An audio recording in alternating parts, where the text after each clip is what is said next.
Shalom, selamat pagi. Ada adik bayi yang baru lahir rupanya, tapi ajaib.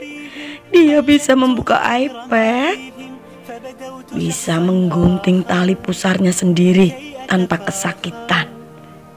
Lalu keajaiban apa lagi yang bisa dia lakukan? Wah, bermain handphone. Baru lahir loh, langsung bisa seperti ini. Lalu langsung lari dan menuju ke tempat yang jauh berbeda menggunakan sepatu roda bersama dengan teman-teman bayi ajaib lainnya. Lalu mereka menari-nari bergaya atraksi seperti ini. Wow, keren sekali. Sepertinya benar-benar bayi ajaib ya. Tapi ini hanya permainan animasi. Jadi foto bayi yang menggunakan program tertentu, aplikasi tertentu dengan komputer bisa dibuat seperti ini.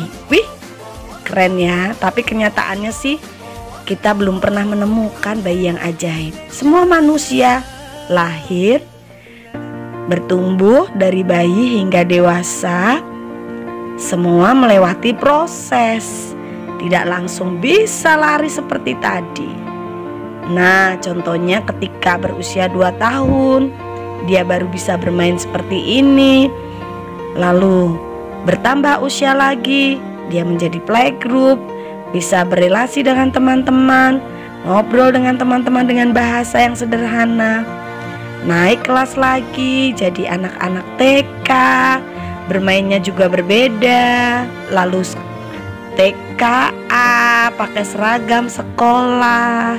Itu yang namanya proses pertumbuhan. Setelah pintar lulus jadi anak SD. Setelah dari TK jadi anak SD dong. Kemudian SMP, dari SD menuju SMP. Wah, SMP lulus, dia besar lagi, bertumbuh besar jadi anak-anak SMA, murid-murid SMA, kakak-kakak yang sudah besar ini. Setelah lulus SMA, mereka akan kuliah. Begini nih prosesnya. Setelah kuliah, lulus, mereka sarjana, bisa kuliah lagi atau menjadi mama papa bekerja. Nah, semua orang ada proses pertumbuhan dari kecil hingga dewasa. Dari kecil hingga dewasa, supaya kita bisa melakukan segala sesuatu, memiliki pengetahuan, kita perlu belajar. Pintar dan ahli tidak terjadi begitu saja seperti bayi ajaib tadi. Harus melalui proses belajar. Dari kecil kita belajar yang sederhana, menggunting, menulis, dan seterusnya. Sebagai murid yang baik, supaya menjadi pintar, dia harus menyimak, memperhatikan setiap pelajaran yang diberikan oleh gurunya. Satu hari, Yesus yang sebagai guru dan Tuhan dengan 12 muridnya, mereka bersama-sama makan. Nah, pada kesempatan itu Yesus ingin mengajarkan sesuatu kepada murid-muridnya. Apa yang dilakukan? Yesus melepaskan kain ikat pinggangnya, lalu dia mengambil air dalam baskom dan mencuci kaki murid-muridnya. Wah, ini perbuatan seorang guru kepada muridnya. Murid-muridnya bingung. Wah, kenapa dia lakukan itu ya? Murid-murid Yesus tidak mengerti maksud dari tindakan gurunya. Dan Yesus menjelaskan bahwa aku guru dan Tuhan, memberikan contoh pada kalian. Jadilah orang yang saling mengasihi dan melayani dengan cara yang seperti tadi.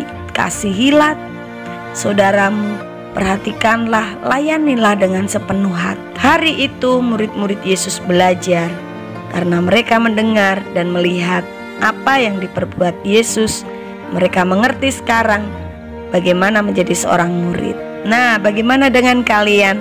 Sebagai murid, kita perlu memiliki telinga yang bisa mendengar, telinga seorang murid yang bisa menyimak dengan baik, dan lidah seorang murid.